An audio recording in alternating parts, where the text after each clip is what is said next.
세월이 유서와 같은 말이 참으로 실감이 납니다.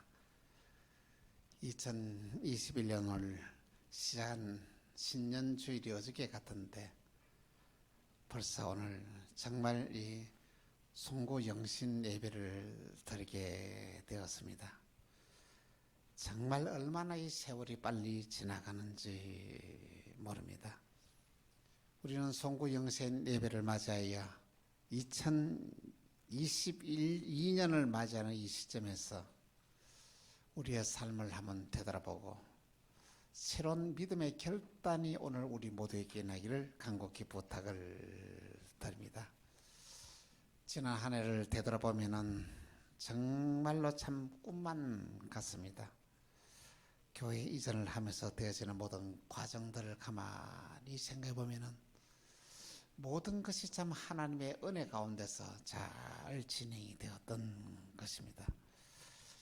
좋은 장소도 허락해 주셨고 필요한 모든 것을 하나님께서 그때그때마다 다 공급해 주었습니다. 뿐만 아니라 지난 한 해 동안에 이 어려운 시기에 저희 교회에 하나님께서 예산을 이렇게 부족하지 않도록 예산이 채워지는 놀라운 은혜를 우리 교회에 허락해 주었던 것입니다. 참으로 놀라운 은혜요 기적의 축복인 것 같습니다. 오늘 저와 여러분이 하루하루의 신앙의 삶이 정말 하나님 앞에서 우리의 삶이 바로 세워지면 하면 하나님은 우리의 삶을 책임지십니다. 하나님은 우리를 선하게 인도하십니다. 우리 교회를 책임지십니다. 마지막 시대 때에 우리 교회가 귀한 사명을 잘 감당하게 된다는 말씀인 것입니다. 에베소서 5장 16절에 이렇게 말씀합니다. 세월을 아끼라 때가 악하니라. 정말 오늘 이 시대가 정말 너무나 악한 시대가 되었던 것입니다. 어느 것 하나 믿을 것이 없고 어느 것 하나 우리에게 소망이 둘 것이 없는 이런 시대를 우리가 맞이하게 되었다는 것입니다. 코로나19가 언제 끝날지 참 미래가 너무 막연합니다. 백신 1차, 2차, 3차 접종까지 이렇게 많이 했지만은 또 새로운 코로나가 이렇게 일어나면서부터 그 모든 우리의 기대를 다 무너뜨리는 이 현실을 우리가 살아가고 있습니다. 그러나 우리는 만병의 근원의 모든 치유자 되시는 하나님이 우리를 지켜주실 때 모든 이 코로나 위협에서도 우리는 해방을 받을 수가 있고 우리의 삶을 우리 하나님께서는 치유시켜 주셔서 놀라운 기적의 삶을 살아갈 수 있게 될 것입니다. 하나님이 우리의 울타리가 되어줘야 합니다. 하나님이 우리 교회의 울타리가 되어주고 이 나라 이 민족의 울타리가 되어줄 때에 우리는 안정된 삶을 살아갈 수 있다는 말씀인 것입니다.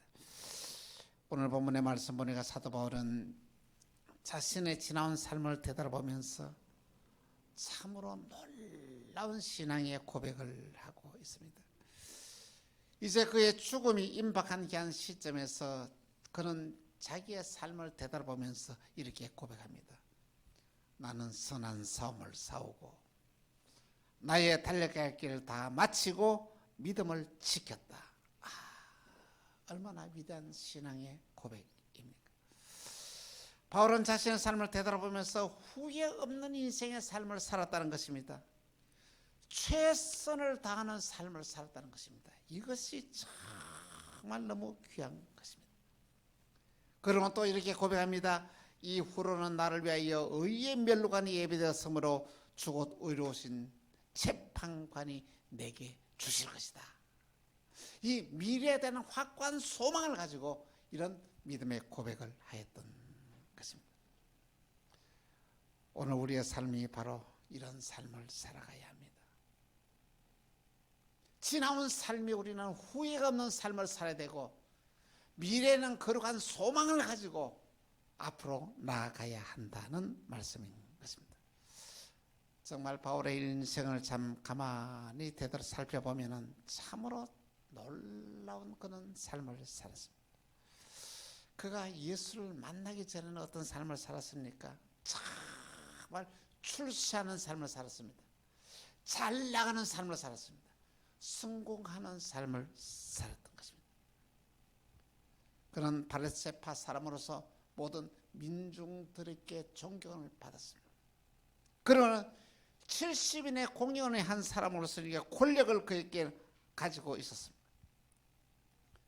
그리고는 가말리엘 문화에서 공부함으로 말미암아 어느 누구도 바울을 능가할 만한 지식을 가진 사람이 없을 정도로 이는 뛰어난 지식을 소유하였습니다. 뿐만 아니라 그는 부유한 삶을 살았습니다. 이러한 삶을 여러분 살았던 그가 예수님을 만나고 난 이후에는 그의 삶이 완전히 바뀌게 됩니다. 여러분, 세상적으로 보면 어느 것 하나 부족함이 없고 출산 삶을 살아면서도 그는 열등감에 붙잡혀서 살았습니다. 그러고 난 다음에 말씀입니까? 그의 삶이 두려움에서 공포에 딴 삶을 살았던 것입니다. 서반을 그런 돌로 쳐 죽인 데 앞장을 섰고 다메섹에 있는 예수 믿는 사람을 잡아서 오게 가두기 위하여 다메섹으로 가다가 다메섹 도상에서 예수님을 만나게 됩니다. 그런데 예수를 만난 그의 삶은 완전히 바뀌었습니다. 아니, 예수 믿는 사람을 잡아서 옥에 가두기 위해서 다메섹으로 가던 그가 예수님을 만나는데 전도자로 바뀌었던 것입니다. 그리고는 그가 가지고 있는 명예와 지위를 다 내려놓았습니다. 그가 가지고 있는 권력도 포기를 했습니다. 그는 또한 전도자를 자청하는 삶을 살았습니다. 만나는 사람마다 예수 그리스도의 복음을 전하는 삶을 살았습니다. 그래 하다가 말이죠, 모진 매를 맞았습니다. 억울한 누명을 덮었습니다. 그래는 감옥에 갇힙니다. 그럼에도 이 바울은 너무나 기뻐서 감옥에서 기도하고 찬송을 하였더니 옥문이 열리고 쇠사슬이 풀어지고 놀라운 기적의 역사가 일어나게 되었던 것입니다. 그는 전도하면서 정처 없는 나그네의 삶을 그는 살았으나 그는 너무 행복했습니다. 그는 자족했습니다.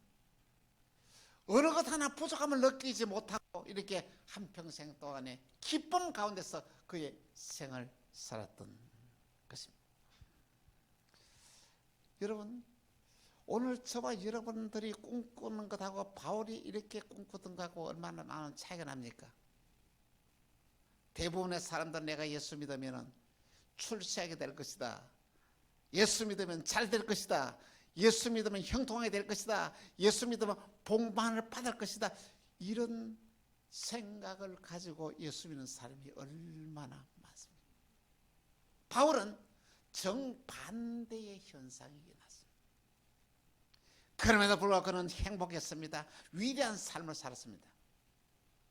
어느 누구도 따라갈 수 있는 정말로 위대한 삶을 사는데 바울 한 사람 때문에 유럽 전체가 살아나고 전 세계 복음을 전해서 수많은 많은 사람들이 하나님을 만나고 수많은 많은 사람들이 정말로 복음을 전하다가 그의 후계자들이 순교하는 위대한 삶을 바울은 살았다라는 말씀인 것입니다. 바울은 그의 생애를 되돌아보면서 사랑하는 그의 아들 같은 귀한 후계자인 디모데에게 이렇게 말씀하겠습니다. 첫 번째로 전도자의 일을 하며 내 직무를 다하라. 내가 전도하다 보니까 내가 행복한 사람이 되었다. 너도 이 행복 놓치지 마라. 간곡하게 부탁을 하고 있습니다. 우리가 세상을 살아가면서 어떻게 살아가는 것이 가장 가치 있는 삶일까요? 어떠한 삶을 살아가는지 가장 행복한 삶일까요? 오늘 저와 여러분이 전도자가 되어지면 가장 행복한 사람이 됩니다. 가장 가치 있는 삶을 살아가게 된다는 것입니다. 안양에서 목회는 전인배 목사님을 오늘 이렇게 통화를 하면서 그렇습니다. 시간이 날 때마다 나가서 복음을 전하는데 얼마나 전도를 해오지도 못하는데 너무너무 행복해하는 거예요. 기뻐하는 거예요. 그랬더니 그런 고백을 합니다.